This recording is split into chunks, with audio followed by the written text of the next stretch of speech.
산에서 조경수와 과실수를 키우는 농부들에게 가장 힘든 나무들이 있습니다. 그것은 아카시아 나무와 칡농쿨입니다. 이 아카시아 나무와 칡농쿨이 한두 그루가 보였다 하면은 몇 년 가지 아니해서 그 산을 덮어버리기 때문에 그렇습니다. 워낙 생명력이 강하기 때문에 이 아카시아 나무를 볼 때마다 또 칡농쿨을 볼 때마다 그것을 계속 잘라내는 작업을 하게 됩니다. 잘라내면 문제가 해결되지 않습니다. 여전히 또다시 아카시아에서 싹이 나오고 또 칡농쿨에서 순이 또 나오게 됩니다. 무엇이 문제입니까? 뿌리가 문제입니다. 여전히 뿌리가 남아있는 한 그 뿌리에서는 계속해서 여러 가지 증상을 만들어내고 계속해서 어떤 결과를 만들어내게 되는 것입니다. 모든 원인, 모든 증상에는 반드시 뿌리가 있고 그 뿌리의 근거를 만들어내는 씨앗이 우리에게 존재할 수밖에 없는 것입니다. 오늘 본문의 모든 사람으로 더불어 화평함과 거룩함을 쫓으라. 이것이 없이는 아무도 주를 보지 못한다. 이렇게 말씀합니다. 여러분, 이 말씀이 굉장히 강한 임팩트를 우리에게 주고 있습니다. 우리가 주님을 믿음의 눈으로 보고 믿음의 귀로 주님의 말씀을 들어야 되는데 이 주님을 볼 수 없는 또 주님의 말씀을 들을 수 없는 벽이 하나가 있다고 하는 것입니다. 그 벽을 성경은 인간관계의 갈등으로 말씀합니다. 모든 사람으로 더불어 화평함과 거룩함을 쫓으라. 이것이 없이는 아무도 주를 볼 수 없다. 이렇게 말씀을 하고 있습니다. 여러분, 사람과의 관계 속에서의 갈등과 아픔과 단절과 미움과 용서하지 못하는 마음, 보복하고 싶어하는 마음, 오남 미친 감정, 누군가를 용서하지 못하고 인간관계 속에서의 감정의 벽이 있고 관계의 벽을 가지게 됐을 때 이것은 반드시 우리의 영적인 삶에 치명적인 영향을 미치게 됩니다. 여러분이 부부싸움을 한바탕 하고 딱 돌아서면은 교회 오고 싶으십니까? 누구하고 말다툼을 하고 딱 나면 바로 이어서 전도하고 싶으십니까? 안 됩니다, 여러분요. 내가 사람과의 관계 속에서의 갈등과 미움 속에 처해 있을 때 이것은 바로 우리의 영적인 삶에 결정적인 영향을 미치게 되는 것입니다. 여러분, 십자가는 하나님과 나와의 이 수직적인 관계만 이어져 가지고 십자가가 완성되는 것이 아니고 너와 나와의 관계, 이 이웃과의 관계가 건강하게 형성됐을 때 비로소 십자가는 완성되게 되는 것입니다. 이 사람과의 관계 속에서의 단절, 이것은 나와 하나님과의 영적인 관계에 치명적인 영향을 끼치게 된다는 이 사실을 여러분이 생각해 보셔야 됩니다. 우리가 교회 와서 예배를 드릴 때도 마찬가지입니다. 누군가에 대해서 섭섭한 마음을 가지고 있고 또 누군가에 대해서 원망하고 오남 맺힌 감정을 우리가 품고 있을 때 이 예배가 우리에게 은혜가 되지 않습니다. 그냥 와서 종교의식에 참여하는 것이지 예배가 살아있는 하나님의 말씀이 내 귀 속에 귀를 통해서 들려오고 이 말씀이 내 가슴을 치고 내 안에 예수 그리스도의 십자가의 은혜와 감동의 역사가 우리 안에 주어지지 않습니다. 이것이 인간관계 속에서의 단절이 가져오는 영적의 피폐함입니다. 또 하나 성경은 너희는 돌아보아 하나님 은혜에 이르지 못하는 자가 있는가 두려워하고 또 쓴뿌리가 나서 괴롭게 하고 많은 사람이 이로 말미암아 더러움을 입을까 두려워하라고 말씀하고 있습니다. 여러분, 이 은혜, 우리가 교회를 나오고 예배를 통해서 은혜를 받아야 됩니다. 제가 대학생 사역을 25년 동안 했습니다. CCC라고 하는 대학생 선교단체에서 25년 동안 학원 사역을 섬겼는데 이 젊은 대학생들이 연애를 하는지 안 하는지가 금방 알아맞힙니다. 왜냐하면 연애를 하면요, 사람의 눈빛이 달라집니다. 그리고 목소리의 색깔이 달라집니다. 피부의 감각이 달라지기 시작합니다. 연애를 하게 되면은 내 안에 이 엔돌핀 같은 특별한 호르몬들이 많이 분비가 돼가지고 완전히 그 사람의 혈색이 달라지게 됩니다. 그래서 제가 정확하게 우리 학생들이 누가 연애를 하는지를 안 하는지를 제가 금방 이렇게 끄집어낼 수가 있습니다. 여러분, 교회를 다니는 분들 중에, 이 주일날 교회를 오는 분들 중에 은혜를 받아야 됩니다. 은혜 생활을 해야 됩니다. 우리가 은혜를 받으면 1시간 예배를 통해서도 우리의 삶이 충만해지고 우리 속사람이 새로워지고 우리 안에 치유 역사가 이루어지게 됩니다. 이 치유는 마음의 치유만이 아니고 우리의 몸에 있는 질병에서도 치유의 역사가 우리에게 이루어지게 되는 것입니다. 그런데 이 은혜를 받지 못하면 그냥 이 예배가 종교의식으로 끝나버리고 합니다. 그냥 교회를 왔다 갔다 하는 처치맨으로 끝나고 썬데이맨으로 끝나버리는 경우들이 많이 있습니다. 우리가 1시간 예배를 통해서 은혜를 받고 찬송 한 곡을 부를 때도요, 어떤 분은 눈물을 뚝뚝 흘리면서 그 찬송을 부르는 분이 있습니다. 그 찬송 한 곡을 통해서도 내 속사람이 살아나고 새롭게 회복되는 역사가 이루어지게 되는데, 이 은혜를 받지 못하고 은혜 생활을 하지 못하고 은혜를 입지 못하게 만드는 결정적인 한 가지의 원인이 있는데, 그것을 성경은 쓴뿌리다 이렇게 말합니다. 쓴뿌리, 우리의 내면 속에, 우리의 마음 속에 깊은 쓴뿌리가 자리 잡고 있을 때, 이 쓴뿌리로 말미암아 우리가 은혜를 입을 수가 없고 은혜를 받을 수가 없고 은혜 생활을 할 수가 없고, 그로 말미암아 예수를 믿는 그리스도인의 삶이 풍성한 선한 영향력을 내 곁에 있는 사람들에게 흘러내 보낼 수 있는 물이 콸콸콸콸 옹달샘에서 솟아서 그 샘물을 넘쳐서 돌불을 파고 풀불에 생명을 전하는 것처럼 이런 생명력 있는, 생동력 있는 삶을 살아갈 수가 있는데, 여러분, 예수 믿는 것이, 신앙생활하는 것이 그냥 죽어서 천국 가는 것으로 끝나는 것이 아닙니다. 만약에 죽어서 천국 가는 것이 우리 신앙생활의 목적이라고 한다면 여러분과 내가 더 이상 이 땅에 살아있을 이유가 없습니다. 왜냐하면 올 밤에 우리가 죽으면 다 천국 가기 때문입니다. 우리가 다 구원받았잖아요. 그런데 구원받은 하나님의 자녀들을 이 땅에 머물게 하고 이 땅에서 생명을 연장시키고 있는 하나님의 거룩하신 뜻이 있습니다. 그것을 성경은 풍성한 삶이라고 말합니다. 내 곁에 있는 누군가에게 선한 영향력을 끼칠 수 있는 이 삶을 우리가 살아감으로 말미암아 나를 통해서 누군가가 살아나고, 나를 통해서 누군가가 위로받고, 나를 통해서 누군가가 하나님의 거룩하신 복음 앞으로, 하나님의 은혜 앞으로 나올 수 있도록 영향력을 미칠 수 있는 이 삶을 우리로 하여금 살게 하기 위해서 주님 우리를 구원하셨다고 성경은 말씀하고 있는데, 이 삶을 살지 못하도록 가로막는 결정적인 원인 하나가 쓴뿌리가 있다. 우리 안에 쓴뿌리가 있다고 성경은 말씀을 하고 있습니다. 여러분, 이 쓴뿌리라는 단어 속에는 두 가지 중요한 의미를 담고 있습니다. 한 가지는 우리가 하나님 앞에서 해결하지 못하고 있는 어떤 죄성, 어떤 죄의 악습이 우리 안에 남아있을 때 이게 쓴뿌리가 됩니다.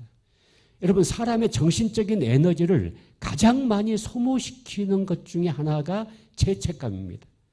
이 정죄감, 죄의식, 이 양심의 가책, 이것이 우리의 정신적인 에너지를 가장 많이 소모시키고, 이 죄라고 하는 것은 우리를 무덤까지 쫓아가서 우리를 고발하고 결국 결국은 사망으로 우리의 삶을 끝내고 마는 결과를 만들어내는 것입니다. 그래서 이 죄책감에서 우리가 자유해지고 우리가 가지고 있는 모든 죄에서 용서받았다는 이 확신이 우리 안에 있어야 됩니다. 그렇게 되지 아니하면은 이 죄책감과 정죄감 속에서 계속해서 우리는 고발을 당하게 되고 계속해서 정죄감을 가지고 우리가 인생을 살아가므로 우리의 삶이 내적으로 외적으로 모든 영역 속에서 부정적인 결과를 만들어내게 되는 것입니다. 요한일서 1장 9절에 우리가 만일 우리 죄를 자백하면 저는 미쁘시고 의로우사 우리 죄를 사하시며 모든 불의에서 우리를 깨끗게 하신다고 말씀하십니다. 그래서 우리가 예배를 드리기 전에 우리가 죄를 자백하고 하나님 앞에 용서를 구하는 기도를 드리고 있지 않습니까? 여러분, 하나님의 망각 증세는요 완벽합니다. 우리가 죄를 자백하고 하나님이 그 죄를 용서하셨다고 한다면은 돈이 소에서 먼 것 같이 내가 너희 죄를 기억지도 아니한다고 성경은 말씀합니다. 여러분, 하나님이 내 모든 죄를 십자가의 보혈로 다 씻어주시고 우리가 구원받았다는 얘기는 과거의 죄, 현재의 죄, 미래의 죄까지 다 용서받았다는 사실을 전제하고 우리에게 구원이 주어진 것입니다. 그런데 구원을 받았음에도 불구하고 여전히 우리 안에 정죄감과 죄책감 속에 내 속사람이 결박당하고 있을 때 우리는 예수 그리스도를 믿는 그리스도인으로서 삶을 살아갈 수가 없습니다. 우리는 계속해서 마귀에게 공격을 당하고 계속해서 죄의 정죄감 속에서 우리는 주저앉을 수밖에 없는 삶을 살아갈 수밖에 없는 것입니다. 여러분, 깨끗한 집이 있고 더러운 집이 있습니다. 깨끗한 집은 집이 깨끗하고 더러운 집은 집이 더럽습니다. 그럼 깨끗한 집에는 쓰레기가 없고 더러운 집에만 쓰레기가 있을까요? 그렇지 않습니다. 여러분, 깨끗한 집에는 쓰레기가 있고 더러운 집에도 쓰레기가 있습니다. 그런데 깨끗한 집에는 쓰레기가 쓰레기통 속에 담겨져 있고 더러운 집에는 쓰레기가 널려져 있을 뿐입니다. 다 똑같이 쓰레기를 가지고 있는데 그 쓰레기를 어떻게 처리했느냐에 따라서 깨끗한 집이 될 수 있고 더러운 집이 될 수 있는 것처럼 여러분, 우리는 죄성을 가지고 태어난 사람들입니다. 우리가 예수님의 십자가의 구속으로 모든 죄를 용서받고 구원을 받았지만은 여전히 지남철에 못이 끌려가듯이 우리 몸이 죄성을 갖고 있다 보니까 여전히 자연스럽게 우리는 죄로 흘러가게 되고 우리가 의식, 무의식 속에서 하루를 살아가는 삶 속에서도 하나님이 원하지 않는 여러 가지 죄에 노출될 수밖에 없는 것입니다. 성령께서 그 죄를 지적할 때마다 그 죄를 하나님께 자백하는 것입니다. 우리가 우리 죄를 자백하면 저는 미쁘시고 의로우사 우리 죄를 사하시며 모든 불의에서 우리를 깨끗게 하실 것이요. 이 약속의 말씀을 붙잡고 우리가 죄를 자백하고 이 죄를 가지고 십자가의 보혈 앞에 나오게 될 때 그게 바로 쓰레기를 쓰레기통 속에 집어넣는 것과 똑같습니다. 자, 그렇게 하면은 저는 미쁘시고 의로우사 우리 죄를 사하시며 모든 불의에서 우리를 깨끗게 하신다고 약속하고 계십니다. 흰 눈처럼, 흰 양털처럼 우리가 십자가의 보혈을 의지하여 죄를 자백하는 순간 우리의 죄를 깨끗하게 용서하십니다. 먹보다도 더 검은 죄로 물든 이 마음, 눈보다도 더에게 깨끗하게 씻었네. 여러분, 이 사실을 붙잡으셔야 됩니다. 이 말씀 앞에서 아멘 하셔야 됩니다. 여러분이 지금까지 살아오면서 가졌던 어떤 죄악도 어떤 하나님 앞에서 불충한 우리의 모습도 예수 그리스도의 십자가의 보혈로 깨끗하게 우리가 씻음을 받았습니다. 용서를 받았습니다. 그래서 우리가 구원받았다는 얘기는 용서받은 하나님의 자녀들이기 때문에 우리가 구원의 반열에 들어가게 된 것이고 하나님의 자녀의 권세를 가지게 된 것입니다. 우리가 어떤 죄의 정죄감 속에서도 사도 바울의 고백처럼 누가 나를 정죄하리요? 무엇이 나를 정죄하리요? 이 세상에 사망이나 생명이나 죽음이나 칼이나 유업이나 어떤 것도 그리스도 예수 안에는 나를 결코 정죄할 수 없다고 성경은 선언하고 있습니다. 그래서 여러분들이 가지고 있는 마음속에 어떤 죄책감, 어떤 정죄감, 어떤 잘못된 죄의식 속에서도 여러분 속사람이 벗어나야 됩니다.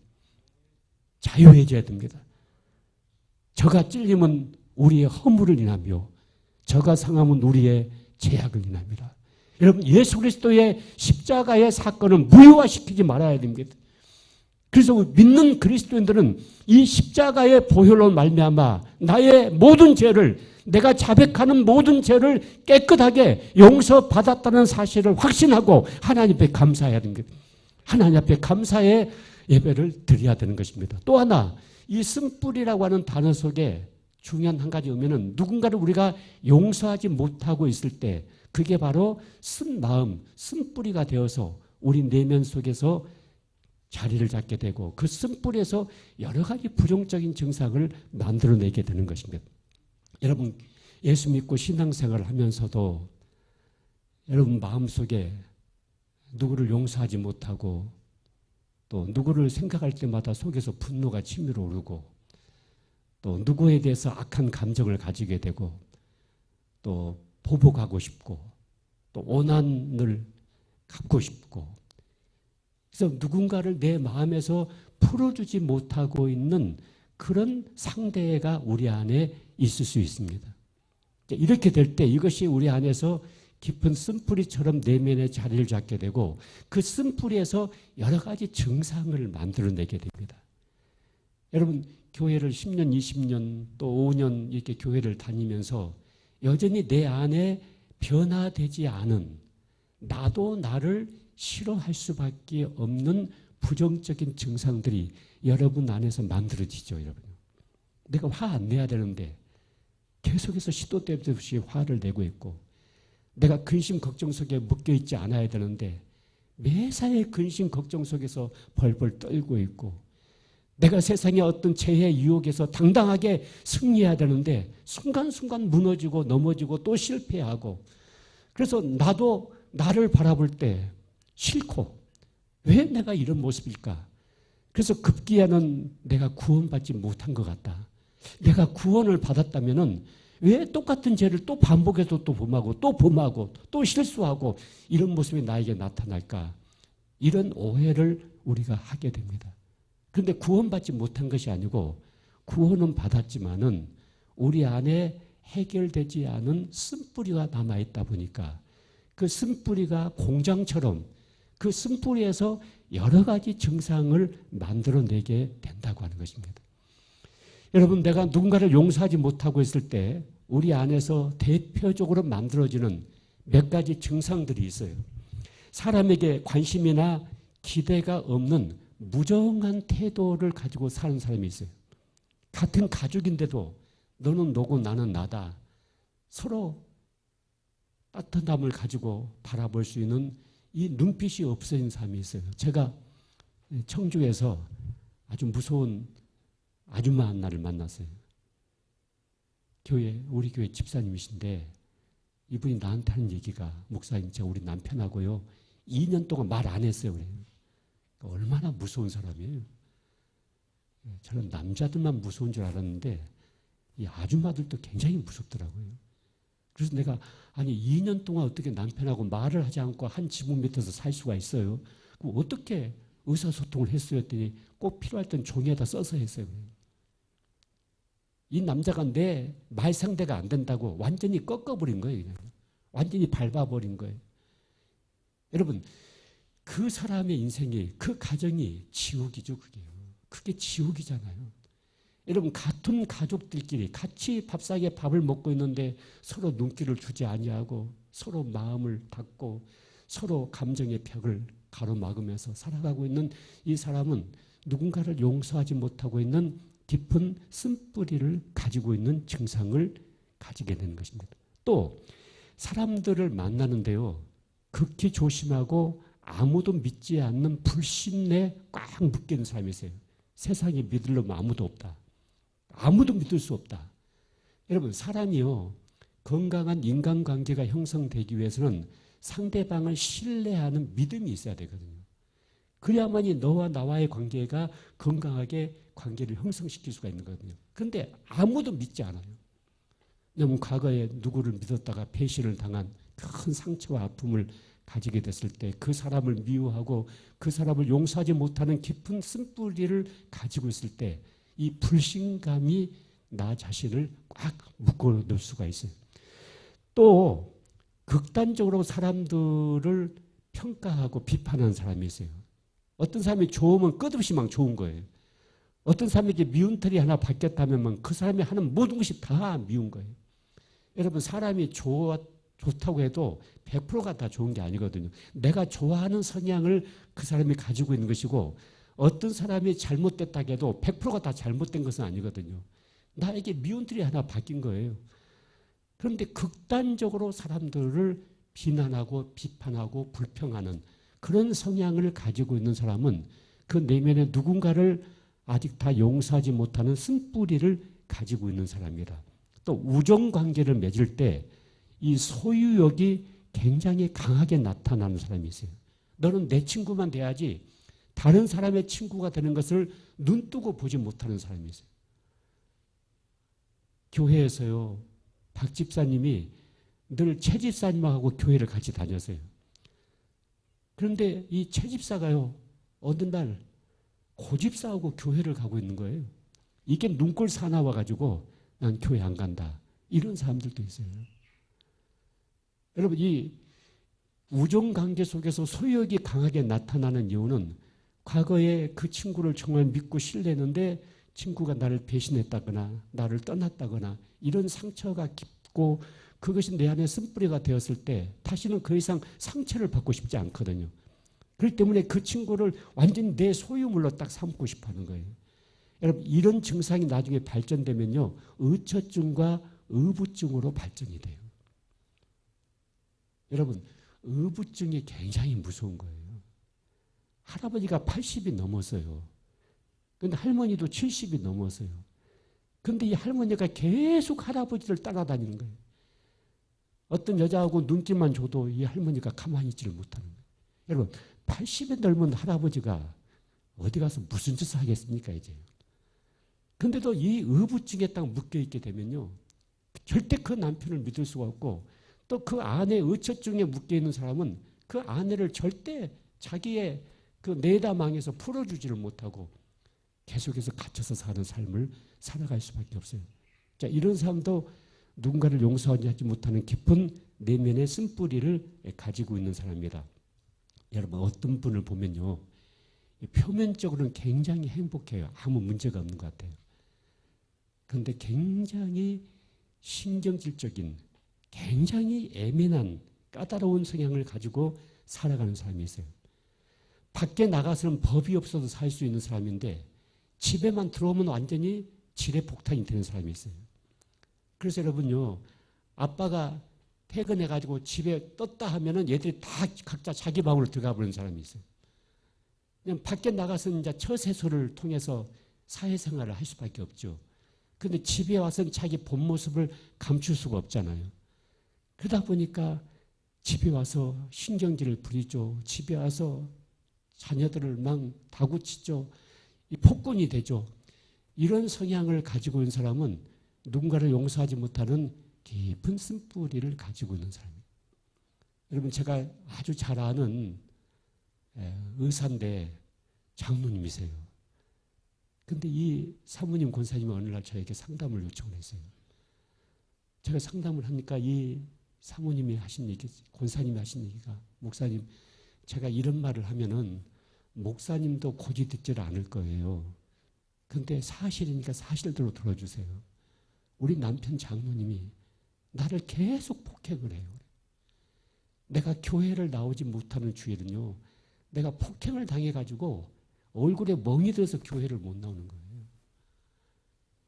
왜 교회 와서는 그렇게 착하고 순하고 그렇게 좋은 장로님인데 왜 가정에서 왜 나를 그렇게 폭행을 하는지 모르겠어요. 그러면서 이 권사님이 막 눈물로 나를 호소를 하더라고요. 나중에 제가 이제 그 내용을 듣고 그 권사님도 저희 내적주 세미나를 참석하고 그 장로님도 이제 저희 내적주 세미나를 참석을 했어요. 근데 이 장로님에게 어떤 비밀이 하나가 있었냐면 출생의 비밀이 있었어요. 이 장로님이 어렸을 때 엄마 아빠가 남의 집 머슴살이를 했어요. 그리고 자기는 헛간에서 태어났대요.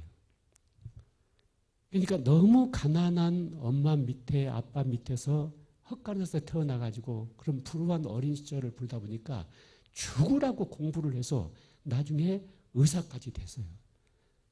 그런데 너무나 깊은 열등감을 갖고 있다 보니까 나는 부모가 머슴이었고 나는 헛간에서 태어났고 나는 누군가에게 환영받지 못한 인생이었고 이런 깊은 열등감 속에 묶여 있다 보니까 누가 바른 말을 조금만 해도 자기를 공격한다고 생각하는 거예요.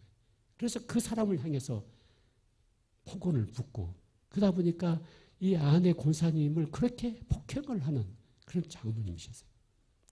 나중에 이 장로님이 이제 이 내적주 세미나를 참석을 하고서 이게 그리고서요 폭행을 한 다음에 꼭 다시 또 빈대요 또. 응? 이 권사님에게 내가 잘못했다고. 그리고 또 와서 또 자기 감정을 억제하지 못하고 또 분노를 폭발하고 이게 계속 거듭되고 있었는데 나중에 이 장로님이 이제 어떤 것들을 보게 됐냐면요. 내가 헛간에서 태어났는데 예수님은 어디서 태어났어요? 마구간에서 태어났어요. 그러니까 예수님이 마구간에서 태어났다는 그 사실하고 내가 헛간에서 태어났다는 사실이 같이 동일시가 됐던 순간이 있었어요. 이분에게. 그러면서 이 장로님 속에 막 울음이 폭발을 하면서 예수님도 마구간에서 태어났고 나도 헛간에서 태어났고 그것이 무슨 문제가 있겠는가? 그것이 내 인생을 어떻게 주저앉게 만들 수가 있겠는가 하면서 이 장로님이 거기서 이제 회복이 되고 치유가 됐어요.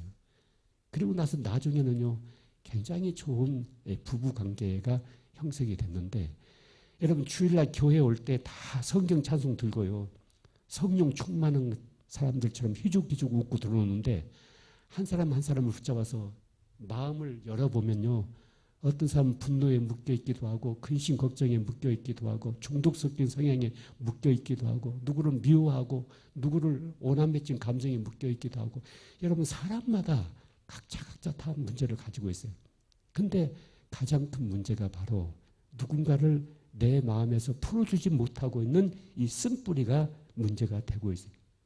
또 하나, 여러분 가끔가다 자기 자신에게서 스스로 놀랄 만큼 잔인함을 보는 사람이 있어요. 우리 여기 계신 여자분들, 여러분 미스 때는 사람이 굉장히 괜찮았죠. 착하고 좋았죠. 근데 언제만 빗자루 막 들고 막 자식들을 두드려 팹니까? 결혼하고 나서 말이죠. 언제 바뀌어져서 아니 그러면서 섬찟 놀라는 거야. 아니 내 안에 이런 악이 있었는가? 이런 독이 있었는가? 여러분 그 악과 독을 만들어내는 공장이 쓴뿌리거든요. 쓴뿌리에서 그 모든 증상을 만들어내게 되는 것입니다. 또 하나, 우리가 누군가를 용서하지 못할 때 내가 누군가에게 상처받았던 기억을 상세히 기억하면서 사는 사람이 있어요. 예를 들면 낙엽지는 어느 가을날 내가 그놈에게 짓밟히고 배신을 당했다. 그럼 낙엽지는 가을만 되면 그놈의 생각이 나는 거예요. 그래서 솜을 불끈불끈 치면서 네 놈이 잘 때는가 내가 잘 때는가 두고 보자. 나에게 상처를 주었던, 나를 짓밟았던 그 사람과 그 사건을 상세히 기억하면서 살아가는 사람이 있어요. 눈만 감아도 그 사람의 생각이 나요. 교통사고로 안 죽나? 밥 먹다가 체해서 안 죽나? 고혈압으로 쓰러지지 않나? 여러분 여러 가지 생각을 하면서요, 수도꼭지에 물 틀어놓은 것처럼 내가 미워하는 사람, 나에게 섭섭하게 했던 사람, 내가 용서하지 못하는 사람이 계속해서 내 머릿속에 자리를 잡고 있어요. 이런 사람은 여러분 중병을 앓고 있는 거예요. 그 상대방이 죽기 전에 자기가 먼저 죽어요. 자기가 먼저 쓰러져요. 특별히 여러분요, 내가 누군가를 용서하지 못하는 쓴뿌리를 가지고 있을 때 이 신경성적인 질병에 거의 다 노출될 수가 있어요. 여러분 병원에 가서 의사 선생님들이 병명을 정확하게 끄집어내기 어려운 모든 병들마다 앞에다가 세 글자 붙여놓죠.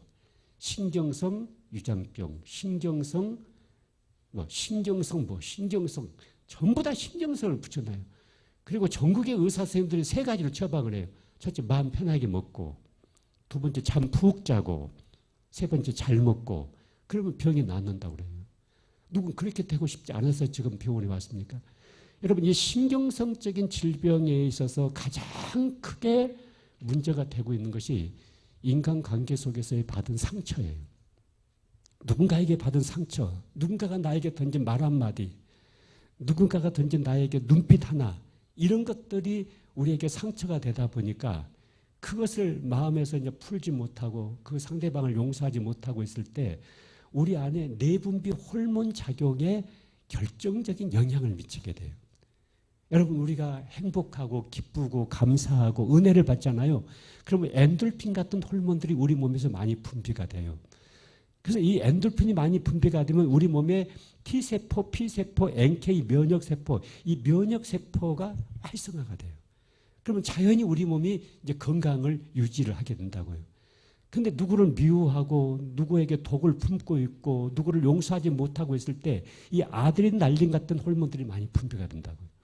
여러분 자연히 우리 안에서 면역 체계는 약화가 되고 우리가 여러 가지 질병에 노출될 수밖에 없거든요. 여러분 사람의 생각만 해도요 호르몬 작용이 바뀌어지는 거예요. 자, 여러분 지금 자두 하나를 먹어야 되겠다고 생각만 해보세요. 한번요. 내가 신자두 하나를 먹어야 되겠다 이렇게 생각만 해보세요. 어떤 증상이 나와요? 막 침이 흘러나오죠. 보세요. 내가 생각만 해도 내 몸에 호르몬 작용이 바뀌어지기 시작하잖아요. 그럼 내가 누군가를 미워하고 용서하지 못하고 있고 그 사람을 온수, 오남매증 감정이 묶였을 때 우리 몸에서 엔도르핀이 흘러나오는 것이 아니고 이 아드레날린 같은 아주 몸에 안 좋은 여러 가지 호르몬들이 많이 분비가 된다고요.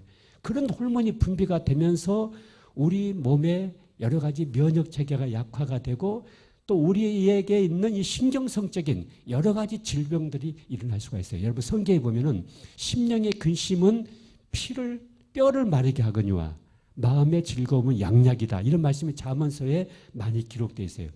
여러분 심령의 근심은 뼈를 마르게 한다는 얘기는 피를 마르게 한다는 얘기예요. 왜냐하면 우리 몸의 모든 피가 뼈에서 생산이 되거든요. 그러니까 성경에 뼈를 마르게 한다는 얘기는 피를 마르게 한다는 얘기인데 피가 말라진다는 얘기는 우리 안에 혈액순환에 문제가 생긴다고 하는 얘기예요. 여러분 보세요. 여기 이렇게 상처가 하나 딱 나서 피가 나잖아요.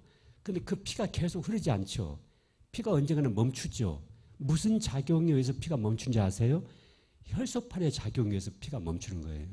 상처가 나면 이 피가 계속 그러면 우리 몸에 이제 생명에 문제가 생기잖아요. 그러니까 우리 몸에 자동 시스템이 가동이 돼가지고 혈소판이 이 상처 쪽에 확 몰리는 거예요. 그럼 피가 응고가 돼버려요. 피가 굳어져요. 그런데 실험을 해보니까 이 외상만이 아니라 우리가 마음의 상처를 받았을 때, 마음의 강한 스트레스를 받았을 때 우리 몸의 혈소판이 확 증가가 돼버려요. 갑자기 혈소판이 증가가 돼버리니까 피가 응고가 되는 거거든요. 자, 피가 이 혈관을 뚫고 나갔는데 갑자기 피가 응고가 돼버리니까 가는 혈관에 피가 뚫지 못하고 거기에 혈액과리가 생겨요. 그 혈액과리가 뇌에서 터지면 뇌출혈이고 장에서 터지면 장출혈이고 위에서 터지면 유출이 되는 거예요. 여러분 중풍병으로 쓰러지는 사람들이요 언제 쓰러지는 걸 보셨습니까? 행복하고 기쁠 때 즐거울 때 쓰러지는 거 보셨습니까? 아니에요. 절대 안 쓰러져요. 근데 내놈할 때 말이죠. 어떻게 이럴 수가 있는가? 어떻게 네가 나에게 이럴 수가 있는가 하면서 몸을 불불불 떨게 되면 그 순간 확 쓰러지잖아요. 그 순간 갑자기 혈소판이 내 몸에서 증가가 되어버리는 거예요. 그래서 피가 응고가 되어버리는 거예요. 그래서 콜레스테롤로 혈관이 가는데 피가 흘러가지 못하고 거기서 막혀가지고 터져버린 것이 그게 이제 중풍으로 쓰러지는 거 아닙니까? 심령의 근심은 피를 마르게 하거니와 마음의 즐거움은 양약이니라. 아멘. 여러분 우리가 교회 와서 1시간 예배드리고 감사하고 은혜 받고 찬양하고 이럴 때 우리 몸에 결정적으로 면역 체계가 활성화가 돼요. 좋은 엔돌핀 호르몬들이 많이 분비가 되고 이런 삶이 우리에게 일어날 수밖에 없어요. 저희가 이 세미나를 하다 보니까요. 여러분 10년 동안 결혼해서 아기가 없었어요. 그런데 저희 내적적 세미나를 참석한 다음에 아기를 갖게 됐어요. 여러분 기적 같은 얘기 아닙니까? 왜냐하면 이게 우리 몸이 이제 건강해지고 우리 마음의 하나님과의 관계 속에서 은혜가 되고 우리 속사람이 건강해지고 쓴뿌리가 뽑혀지고 이런 증상이 나타나면 우리 몸의 모든 시스템이 이제 정상으로 이렇게 돌아가게 되거든요. 거의 10년 이상 동안 공황장애에 묶여 있는 사람이요. 이 쓴뿌리에 이 시간을 거치고 난 다음에 그 공황장애에서 확 벗어나 버리게 돼요. 이런 여러 가지 증상들을 성경은 말씀하기를 저가 채찍에 맞음으로 내가 나음을 입었다 이렇게 말씀하잖아요. 그 채찍에 맞음으로 내가 나음을 입었다고 하는 말씀은 우리 마음의 상처만을 얘기하는 것이 아니고 우리 육신의 여러 가지 질병에서 하나님께서 우리를 고치신다고 약속하신 말씀이에요. 여러분 우리가 병들어 사는 것을 하나님께서 원하지 않으세요. 기뻐하지 않으세요. 우리가 건강하게 살기를 원하신다고요. 그러면 내가 예수 그리스도의 이름으로 내 몸에 있는 이 병을 끊어야 돼요. 그리고 내 몸의 건강을 선포를 해야 돼요. 예수 그리스도 이름으로 명하노니 내 몸의 질병은 끊어질지어다. 이 병은 끝날지어다. 예수 그리스도 이름으로 명하노니 내 몸은 건강할지어다. 건강할지어다.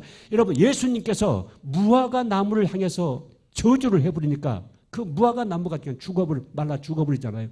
여러분 예수 그리스도의 영을 가지고 있는 하나님의 자녀들이 예수 그리스도 이름을 가지고 선포하게 될 때 우리가 질병에서 벗어나고 우리의 상처에서 벗어나고 새로워지는 결과를 가져오게 되거든요. 그래서 순간순간 우리는 내 몸을 향해서 선포를 해야 돼요. 예수 그리스도 이름으로 명하노니 내 몸은 건강할지어다. 내 몸은 건강할지어다. 내 몸은 행복할지어다. 내 몸은 행복할지어다. 여러분 우리 몸에 아픈 부분들이 있으면 그 부분을 향해서 예수 그리스도 이름으로 선포를 해야 돼요. 그리고 그 질병을 끊어야 돼요. 여러분 예수 그리스도 이름으로 질병을 끊으면요 무투막이 툭툭 잘라지듯이 그게 끊어져요. 그게 잘라져요. 여러분. 새로워지는 결과를 만들어내게 됩니다. 자, 우리가 용서한다고 하는 것은 참 어려운 일이에요, 여러분요. 제가 목회를 하고 지금까지 인생을 살아오면서 가장 힘든 것이 무엇인가를 생각해 볼 때 설교하는 것도 아니었어요. 물론 설교가 어려워요, 여러분요. 왜 설교가 어려웠냐면 설교한 대로 살아야 되기 때문에 설교가 어려운 거예요. 기도하는 것도 어려워요. 금식 기도하는 것도 어려워요. 신방하는 것도 어려워요. 그런데 더 어려운 것은 내가 누군가를 용서하는 것이었어요. 정말 용서하는 것이 어려웠어요. 그런데 우리가 왜 하나님이 이 어려운 용서를 나에게 명령하는 것일까? 내가 용서하지 않으면 결국은 상대방이 죽는 것이 아니고 내가 죽어요. 내가 죽고 누군가를 용서하지 못하면 반드시 심혈관 질병석에 노출되든지 아니면 암으로 내 몸이 주저앉든지 이 두 가지 결정적인 질병에 우리가 빠질 수밖에 없어요. 내가 누군가를 용서하지 않으면 분노가 내 안에서 습관화가 돼요. 내가 누군가를 용서하지 않으면 하나님이 나에게 주신 은사가 절대 개발될 수가 없어요. 내가 누군가를 용서하지 않으면 내 안에 은혜 생활을 할 수가 없어요. 그렇기 때문에 하나님께서 이 어렵지만은 용서를 해야만이 네가 반드시 살아날 수 있다고 말씀하십니다. 여러분 우리는 십자가의 군사인데 군사가 가지고 있는 가장 중요한 것은 건강이에요. 여러분요. 무기가 아니에요. 전술이 아니에요. 우리에게 건강이 있어야만이 그 무기와 전술을 활용해서 적을 우리가 제패할 수가 있는 거 아닙니까? 우리가 속사람이 건강해야만이 이 영적 전쟁에서 승리할 수가 있는데 이 쓴뿌리가 박혀있는 한 우리는 그 삶을 살아갈 수가 없거든요. 자, 그러면 우리가 어떻게 구체적으로 용서를 해야 될 것인가? 많은 분들이 저에게 그런 질문을 해왔어요. 목사님, 제가 용서를 하고 싶은데 의지적으로는 용서가 됩니다. 하나님이 나에게 용서하라고 말씀하셨기 때문에 의지적으로는 용서가 되는데 내가 마음이 따라가지 않습니다. 감정이 움직이지 않습니다. 그래서 용서할 수가 없습니다. 여러분 그 말씀이 사실이죠. 그냥 의지적으로 내가 용서를 할 수가 있을 것 같아요. 그런데 마음이 안 따라가는데 그 놈을 보면 막 죽이고 싶은데 보복하고 싶은데 망하는 것을 보고 싶은데 감정이 안 따르는데 어떻게 용서를 합니까? 여러분 예수 믿는 사람들은 감정을 쫓아가는 사람입니까? 말씀을 쫓아가는 사람입니까? 우리는 말씀을 쫓아가는 사람들. 감정은 하루에도 수십 번 뒤집어지고 바뀌어지는 거예요. 우리는 순간순간 감정을 따라가는 삶이 아니라 말씀을 따라가는 삶을 살아야 돼요. 그래서 하나님께서 우리 온수를 갚으신다고 약속하셨어요. 그리고 너는 그 온수를 용서해야 된다고 우리에게 명령하셨어요. 그 말씀을 붙잡고 내 감정은 따라가지 않지만은 예수 그리스도의 십자가의 보혈을 의지해서 하나님 아버지, 내가 아무개가 나에게 이렇게 가해를 했지만 내가 그 사람을 믿음으로 용서하겠습니다. 이렇게 용서를 선포할 때 그때 성령께서 우리 안에 깊이 박히는 쓴뿌리를 확 뽑아내신 거예요. 여러분 성령의 역사는 말씀과 믿음의 역사가 있는 곳에 성령은 움직이세요. 우리가 용서하고 싶지 않지만은 용서하지 않으면 내가 죽기 때문에 내가 망하기 때문에 내 몸이 망가지기 때문에 그리고 내가 하나님 앞에서 은혜 생활을 할 수가 없기 때문에 내가 살기 위해서 내가 승리하기 위해서 내가 이겨내기 위해서라도 내가 저 사람을 용서를 해야 되겠는데 마음은 따라가지가 않아요. 그러나 하나님께서 나에게 명령하셨어요. 약속하셨어요. 너의 온수를 네가 갚지 말고 나에게 맡기고 내가 너의 온수를 보고하겠다. 갚아주겠다. 너는 그 온수를 용서하라고 나에게 명령하셨거든요. 그래서 그 말씀을 붙잡고 믿음으로 내가 용서를 선포하는 거예요. 여러분 믿음으로 하는 것만이 선한 것이에요. 여러분 죄의 반대가 뭔지 아세요? 선이에요? 거룩이에요? 어려운 것이에요? 아니에요. 로마서 14장 23절을 보시면 의심하고 먹는 자는 정죄되었나니 이는 믿음으로 하지 아니한 연고라. 믿음으로 하지 아니한 모든 것이 죄니라 이렇게 말씀했어요. 오직 의인은 믿음으로 말미암아 살려라. 믿음이 없이는 하나님을 기쁘시게 할 수가 없느니라. 여러분, 성경적인 용서라고 하는 것은 감정으로 하는 것이 아니고 느낌으로 하는 것이 아니고 하나님의 말씀을 붙잡고 믿음으로 하는 거예요. 믿음으로 용서하는 거예요. 하나님, 그 사람이 나에게 이렇게 가해했고 그 사람 때문에 내 인생이 이렇게 짓밟혔고 내가 이렇게 망가졌고 나에게 이렇게 경제적인 손실이 왔지만은 하나님께서 온수를 갚으신다고 약속하신 말씀을 제가 붙잡고 하나님께서 용서하라고 하는 말씀을 붙잡고 제가 믿음으로 그 아무기를 용서하겠습니다. 이렇게 선포할 때 성령께서 우리 안에 깊이 박혀있는 이 쓴뿌리를 확 뽑아내시는 거예요. 자, 그렇게 되면 우리 인생이 완전히 달라지는 삶을 살 수가 있어요. 여러분, 대학을 졸업하면 무슨 학위를 받아요? 학사 학위를 받죠. 대학원 졸업하면 석사 학위를 받죠. 그리고 대학원에 가가지고 박사 과정을 마치고 박사 논문이 통과되면 뭘 받아요? 박사 학위를 받죠. 그런데 박사 학위에서 끝나는 것이 아니고 학위가 위에 또 하나가 있어요. 박사보다 훨씬 더 격이 높고 박사보다 훨씬 더 훌륭하고 박사보다 훨씬 더 주위에 많은 사람들에게 보름달처럼 영향력을 더 끼칠 수 있는 학위가 또 하나가 있는데 그 학위가 따라서 해보세요. 밥사. 밥을 사주는 사람. 내 주머니를 열어가지고 누군가에게 밥 한 끼를 살 줄 모르는 사람은 창피한 인생을 사는 사람인데 여러분, 예수님께서는 밥사였어요. 예수님은 그 짐승 먹이통 위에 예수님의 그 핏덩어리가 놓여져 있었잖아요. 짐승 같은 사람들이 그 짐승 먹이통 위에 놓여있던 예수님을 믿음으로 먹고 마심으로 우리가 이제 구원을 받게 됐는데 예수님께서 나는 생명의 떡이다 이렇게 말씀하시잖아요. 너희가 먹을 것을 주라. 여러분, 예수님은 계속해서 성경에 예수님은 누군가에게 떡이 되고 누군가의 밥이 되고 예수를 먹음으로 말미암아 우리가 살고 그러면서 예수님께서 너희도 이와 같이 하라고 말씀하셨어요. 자, 여러분과 내가 가지고 있어야 학위가 하나 있어야 되는데 그게 밥사라는 학위예요. 여러분, 친구들 만나면 내가 먼저 밥값 내고 내가 밥 사먹고 내가 밥을 먹이고 여러분, 가정에서 우리 엄마들이요 가족들에게 밥을 해서 먹이는 것은 얼마나 귀한 것인지 몰라요. 밥을 먹인다고 하는 것은 사람을 살린다는 얘기예요. 여러분, 부부싸움을 해도 밥은 줘야 돼요. 밥도 안 준다고 하는 것은 너 죽어라 그 얘기가 똑같은 거거든요. 아무리 기분 나빠도 밥은 줘야 되거든요. 여러분, 여러분들이 이 세상에서 살아가는 삶이 내가 누군가를 살려내는 삶, 누군가를 위로하는 삶, 누군가가 나를 통해서 희망을 갖고 누군가가 나를 통해서 살맛을 느끼고 누군가가 나를 통해서 행복해지고 이게 바로 밥사의 삶이에요. 꼭 밥을 먹인다는 것이 아니라 누군가에게 말 한마디, 따뜻한 눈빛 하나, 격려하는 손길 하나, 위로하는 말 한마디, 이 모든 것이 누군가를 살려내는 것이잖아요. 이게 바로 밥사의 삶이에요. 나는 친구 목사님들 만나서 밥을 먹으면요, 내가 언제든지 밥값 내지 다른 목사님들이 밥값 낼 때까지 내가 안 기다려. 내가 미리 밥값을 내. 내가 밥을 먹이는 사람. 그러니까 나는 늘 마음속에 나는 밥사다. 나는 밥사다. 여러분, 저희 교회가 개척한 지 20년 됐는데 교회 밖으로 100억을 좀 내보내세요. 100억을 넘게 내보내세요. 100억이 훨씬 넘을 거예요. 그럼 많은 사람들을 먹이고 많은 사람들 살리고 구제하기 위해서 돈을 내보내잖아요. 그럼 우리 교회가 주저앉아 있어야 되고 우리 교회가 부도가 나야 되잖아요. 안 그래요. 우리 교회는 더 커져요. 더 커지고 더 예산이 많아지고 더 하나님이 축복하시고 여러분들이 정말 이 땅에서 부유한 삶을 살기를 원한다면 누군가에게 밥사가 돼야 돼요. 그런데 이 밥사의 삶을 효과적으로 살아내기 위해서 우리 안에 이 쓴뿌리가 뽑혀져야 돼요. 쓴뿌리가 남아있는 한 절대로 나는 누군가를 향해서 다가갈 수가 없어요. 왜냐하면 그 사람과의 관계 속에서 마음의 벽이 있고 감정의 벽이 막혀있기 때문에 그래요. 자, 여러분 다 같이 눈을 감아보세요. 다 이 시간 눈을 감아보세요. 이 시간 여러분 주님에게 이렇게 조용히 물어보세요. 주님, 제가 제 인생을 지금까지 살아오면서 누구를 아직도 용서를 못하고 있습니까? 하고 물어보세요.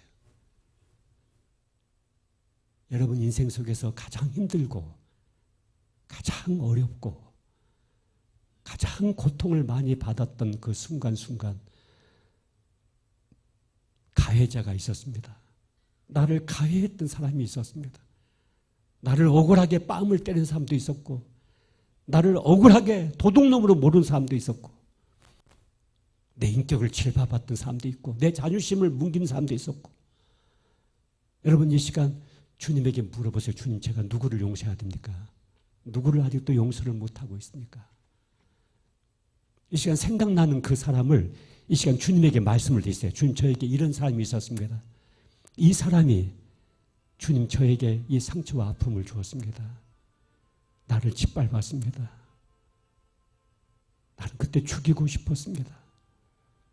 이 사람이 나에게 경제적인 손해를 끼쳤습니다. 이 사람을 생각할 때마다 속에서 분노가 치밀어 오릅니다. 여러분, 주님에게 지금 말씀드리세요. 조용히 말씀을 드리면서 주님, 그럼에도 불구하고 내가 이 시간 믿음으로 이 사람을 용서하겠습니다. 믿음으로 용서하겠습니다. 여러분, 믿음으로 선포하셔야 돼요. 지금 하셔야 돼요. 나중에 해서는 안 돼요. 지금 이 자리에서 하세요. 지금 가족들 중에서 섭섭한 사람들, 서로 눈길을 줄 수 없는 사람들, 서로 가족이면서도 사랑할 수 없는 사람들, 무엇 때문에 상처를 받았습니까? 그걸 주님에게 말씀을 드리세요. 무엇 때문에 내가 억울했습니까? 무엇 때문에 기분이 나빴습니까? 무엇 때문에 그 사람을 꼴보기도 싫다고 생각하고 있습니까? 그걸 주님에게 지금 말씀드리세요. 옆 사람 의식하지 마시고 말씀드리세요. 주님에게 말씀을 드리고 예수님의 십자가의 보혈을 의지하여 주님, 제가 믿음으로 그 아무개를 용서하겠습니다. 이렇게 선포하세요. 믿음으로 용서하겠습니다. 아버지, 용서할 수 있는 힘을 주십시오. 성령께서 역사하여 주십시오. 더 이상 이 쓴뿌리에 묶여있지 않게 해주시고 우리를 자유케 해주십시오. 아버지 하나님, 용서하겠습니다. 용서하겠습니다. 믿음으로 용서하겠습니다. 믿음으로 용서하겠습니다. 이 시간 믿음으로 용서하겠습니다. 나를 버린